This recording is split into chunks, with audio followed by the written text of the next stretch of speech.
Hey guys, welcome to an interesting video on Wild Rift. So today we are back with a Varus supplementary guide, and today we're going to be taking a look at Lethality Varus. Now this one is not the best Varus built in the current meta because we're in a very tanky meta, so obviously Lethality doesn't work very well against tanks, only against squishies, but you will have those rare matches where you can pull this one out, like the gameplay I'm going to show you guys later on.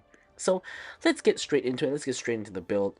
So first off, you want to start off with Gluttonous Greaves for the AD and Omnivam. Now you of course could go for Lethality Boots as well, but that will give you a stronger early game, but in the grand scheme of things, Gluttonous Greaves is better for the overall game because you do get a little bit of Omnivam, which will come in handy, later on.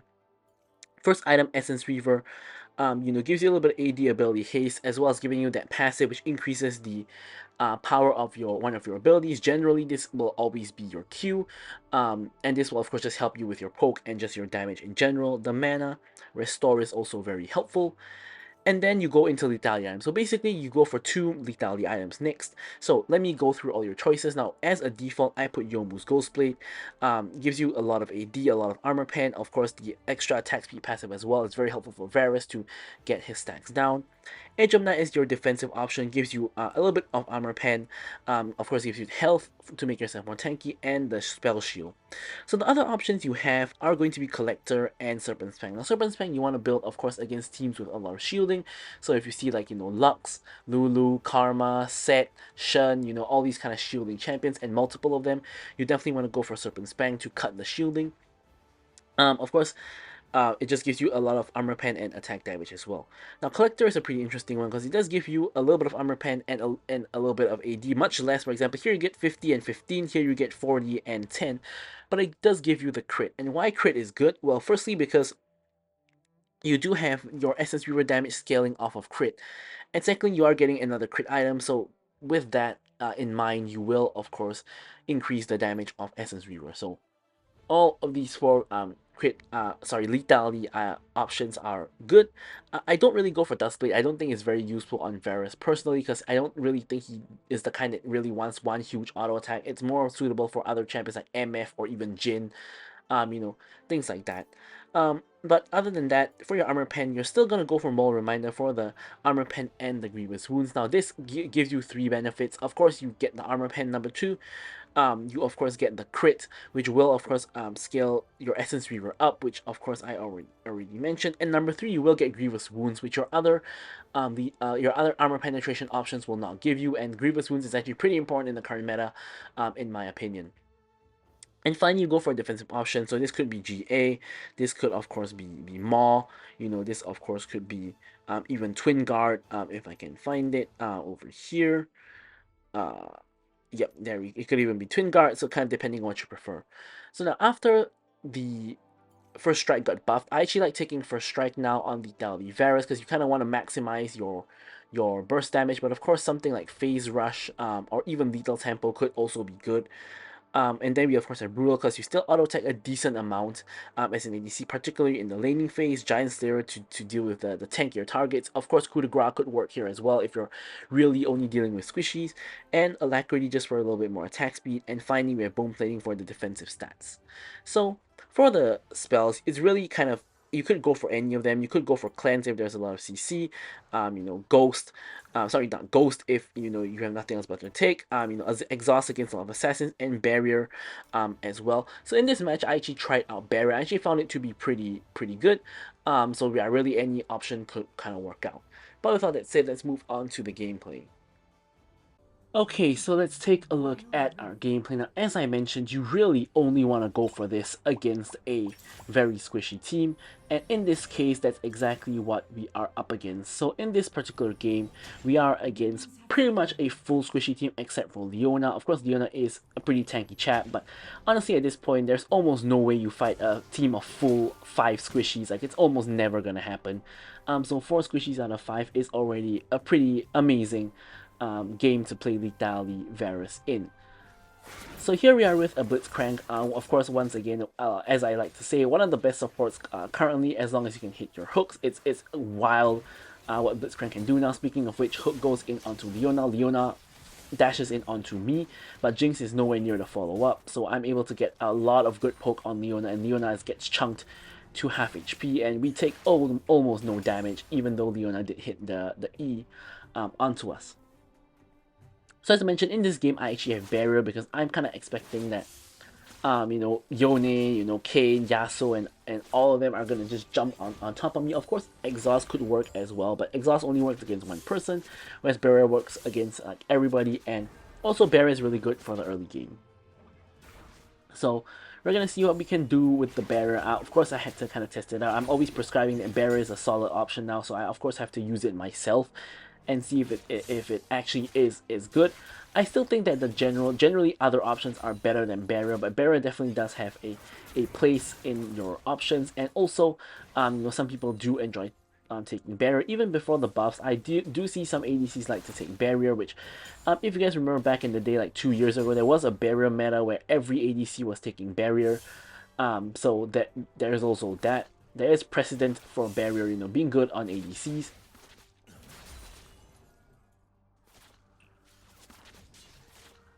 So here, the one bad thing about Blitzcrank is Blitzcrank puts out nearly no pressure in terms of wave clear, because Blitzcrank can't wave clear, and all that really happens is you're left clearing the wave by yourself, like what you see here. But Blitzcrank, of course, is very deadly with that hook. Knockup goes down onto Jinx. Jinx is forced to flash away out of fear of being chain CC'd. So you can see like the Blitzcrank very easily forces summoner spells. Flash goes in onto Jinx. Knockup goes in onto Jinx. I flash forward. Shyvana finishes the kill. Don't even know if I really needed to flash there. Shyvana already on the Jinx, and Jinx having no flash of her own. But we flash forward, we secure the kill. Now I'm not sure what Fiona's doing. She disrupts the backs, and now she's asking to get dived. Not able to really pick up the fruit there. She's trying her best to runs under tower, and I'm able to finish the kill. Now Jinx is back in the party, but we don't want to overstay because we're not sure if Kane is gonna make his way here. Getting a play on the way out as well, and now we can head back home and start building. Now the issue with Essence Reaver is it kind of is trash as a first item, because you can see we only built Caulfield's Warhammer. We don't get to get a Dirk or a BF Sword or anything like that. So the build path for Essence Reaver is kind of horrible, which is I mean, it is a very strong item for Varus in particular, but aside from Varus, pretty much nobody actually takes Essence Reaver, which is pretty sad. I mean, I see some MFs take Essence Reaver, but like pretty much no ADC builds Essence Reaver. Even Lucian doesn't build Essence Reaver, things like that. Blitzcrank going for the classic running at Jinx, and here I ult the Leona. We're able to burst her down. Leona 1 HP, we kill Leona. Jinx is able to escape with the help of Leona, but it does go very low. If I hit this arrow, she will die. There we go. Arrow to the heart and an extra auto for the kill. So double kill onto the Jinx and the Leona. Beautiful start to the game. We're 3-0-1 in a very solid position, and we did take a lot of damage from that, so we probably do want to back. Maybe we can get a plate here, a little bit greedy for it because we are getting close to Essence Reaver. There we go. Plate has been secured. Going for the wave now. Leona is back, and yeah, now we definitely don't want to mess about anymore. We don't have any mana, so we can't really fight here, so we are going to get a recall. And unfortunately can't really complete the Essence Reaver. We can only get the cloak, which once again, as I said, the build path kind of sucks, right? Because you have a huge lead, but you can't really make very good use of it. I mean, I guess we do have a Caulfield's Warhammer over the Jinx, which is something, but it's not the best. So here, Blitzcrank Classic running in again, trying to get something done. And Blitzcrank has gotten a number of buffs, across time, right? Gotten buffs on like the hook, gotten buffs on the ultimate, and base stat buffs, things like that. So definitely in a very solid position now. Here we pick up our Essence Reaver, and Essence Reaver gives us basically instant wave clear to one-shot a wave, and also, of course, this is very good poke. Objectives are up though, so here you can see Blitzcrank is going in. I wanted to ult the Jinx, but we end up ulting Leona. We are able to kill the Jinx anyway because the hook comes in onto the Jinx, and we're able to, get rid of the ADC. Now I'm gonna quickly just one-shot this wave using my Essence Reaver, and then I can rotate over to the dragon and help out my team who's currently on the dragon. Herald, of course, taken already by the enemy Kane. You know, pretty logical here. Here we get a huge chunk on Leona with the help of our Q.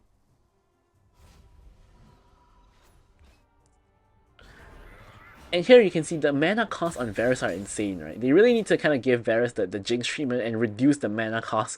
Like, his Q mana cost is so high.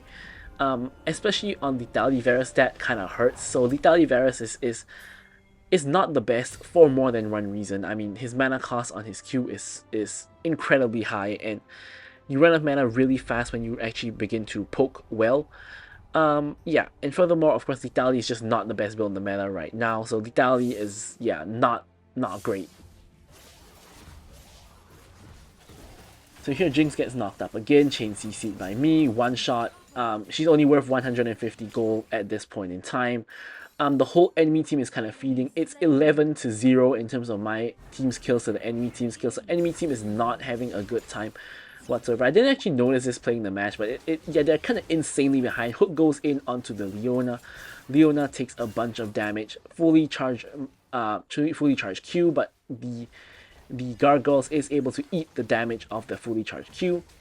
We get another plate, and we're actually really close to getting Youmu's here. One-shotting the wave, trying to get that first tower. There we go, first tower completed. Blitzcrank picks up the minion. And here is where you will see a horrendous mistake occurring. So here I need these Krugs to actually get my item, but here you can see we decide instead to get greedy and go for the Jinx, who's really only worth like 100 gold at this point. I ult, we're able to kill Leona, Kayn comes in, beautiful barrier by me to survive, but in the end Jinx gets the kill, gets the shutdown, and gets a doesn't get a double because one kill was taken by Kayn, but we end up giving over a shutdown pretty needlessly. I mean, honestly, I could have simply just killed the Krugs there and recalled and got my item spike, but instead we made a very overextended play.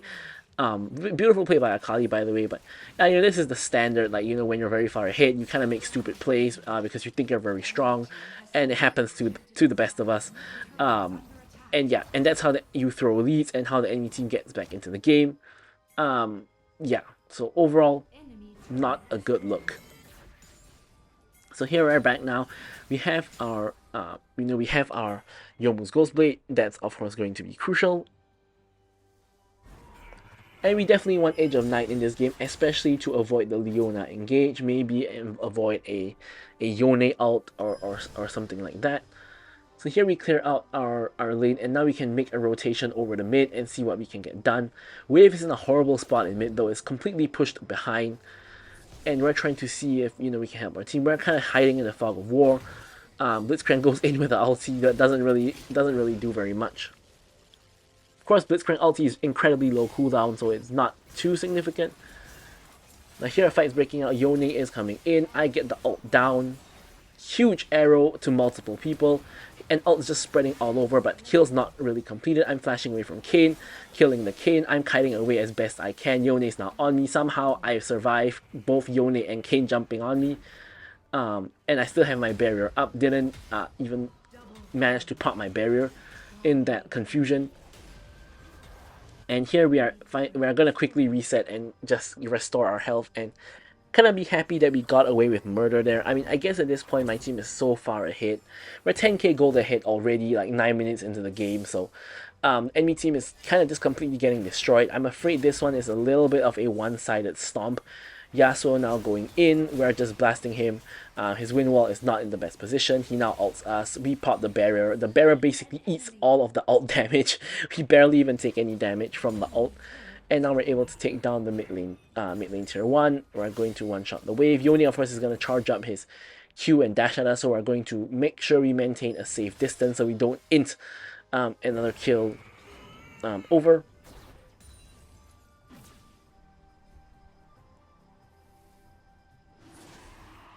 And here the next dragon is up. Control ward is in the pit. However, our jungler is not quite here, so we are not exactly just doing it right here. Blitzcrank trying to find a pick. Hook goes in. I don't even know if I needed to ult her there. I think maybe an arrow would have been enough. Yone comes in. He can't really stay there for too long. Kayn tries to kill me supposedly, but just dies instead. And yeah, enemy team is not having a good time. So here I'm just going to help out my Shyvana to clear the dragon. while my team is busy kind of chasing more kills. Now I'm going to join my team. And yeah, nothing too much is happening, so I'm just gonna get a reset. I'm at half health, half mana. Hook goes in on Leona. I nearly killed Leone there. I was aiming for him with the fully charged arrow. I thought with my Lethality I could have killed him, but unfortunately instead Jinx hits a ulti on me, and the Zeke's convergence from Leona actually kills me out of all things, which is highly unfortunate. The good news though is that Leona did get the kill, so it's not the worst in the world, I guess. Jinx gets killed by Akali once again. Kane is now running for the hills, gets grabbed back by Mordekaiser, and my team is in a full-on fight. Ulti comes in from the Yone. Blitzcrank is stuck on 1 HP, somehow escapes, and Leona ignores the Blitzcrank. Blitzcrank is escaping with murder here, and very low health bars. My team is all just going in. Shyvana is just whacking the Kane, running him down. Down he goes, and down goes the tower. Enemy team gets aced.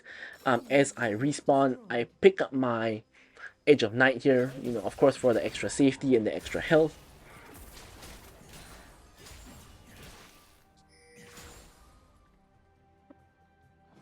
And here, pings for Baron are coming out. Me and Blitzcrank can kind of start it off first, and then we can, of course, just get, Shyvana to come over later on, like right now, and just help out.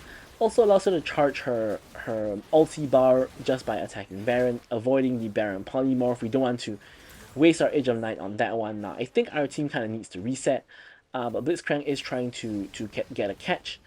Doesn't really get anything though. Yasuo's charging his tornado on the blue buff.